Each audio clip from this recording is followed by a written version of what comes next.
परिच्छेद बँकेच्या 51व्या वार्षिक सर्वसाधारण सभेच्या निमित्ताने माननीय संचालक मंडळाच्या वतीने बँकेचा सन 2023-24 या आर्थिक वर्षाचे आर्थिक पत्रके वार्षिक अहवालात आपणापुढे सादर करताना विशेष आनंद होत आहे. परिच्छेद बँका ह्या अर्थव्यवस्थेच्या रक्तवाहिन्या म्हणून कामकाज करत असतात. बँकिंगच्या माध्यमातून अनेक योजना समाजाच्या विविध घटकांपर्यंत पोहोचत असतात. यामध्ये सर्वसामान्य नागरिक, उद्योग, शेतकरी, कामगार, व्यावसायिक, विद्यार्थी इत्यादी घटकांचा समावेश होतो. विकास, वृद्धी, सामाजिक आर्थिक न्याय या सर्वांना बँकिंगमधून चालना मिळते. त्यामुळे भविष्यात बँकिंग व्यवसाय हा पारंपरिक पद्धतीने करून चालणार नाही. बँकिंग व्यवसाय करताना व्यवसायातील जोखीम, उत्पन्न क्षमता व परतफेड क्षमता या बाबींचा सातत्याने विचार करावा लागतो.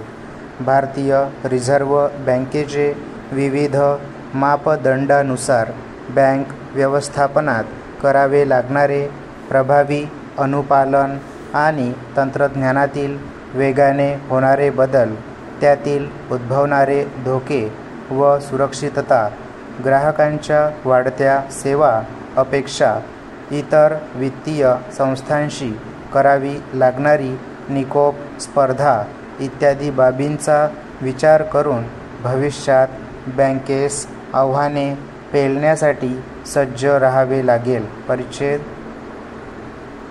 उत्पादन पुरवठा अशा विविध आव्हानांचा सामना जग करत आहे. जगातील अनेक देशांच्या अर्थव्यवस्था वाढीचा वेग सध्या मंदावलेला आहे. मात्र भारताची अर्थव्यवस्था ही चढत्या क्रमाने पुढे जात आहे.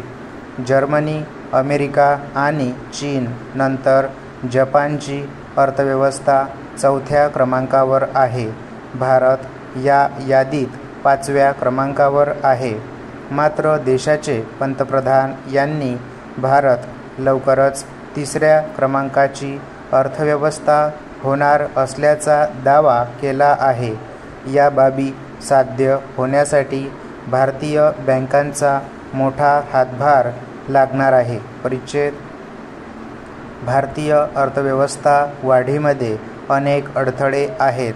मात्र अडथळ्यांचे रूपांतर संधीत बनविणे आवश्यक आहे.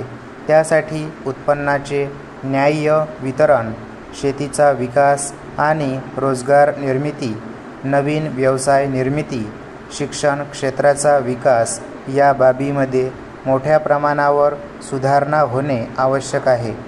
भारताच्या आर्थिक विकासाचे मुख्य घटक म्हणजे युवक, प्रामुख्याने ग्रामीण भागामध्ये उत्पन्नातील वाढ आणि औद्योगिक धोरण या सर्व घटकांमुळे भारताचा आर्थिक वाढीचा दर वेगाने वाढण्यास मदत होईल.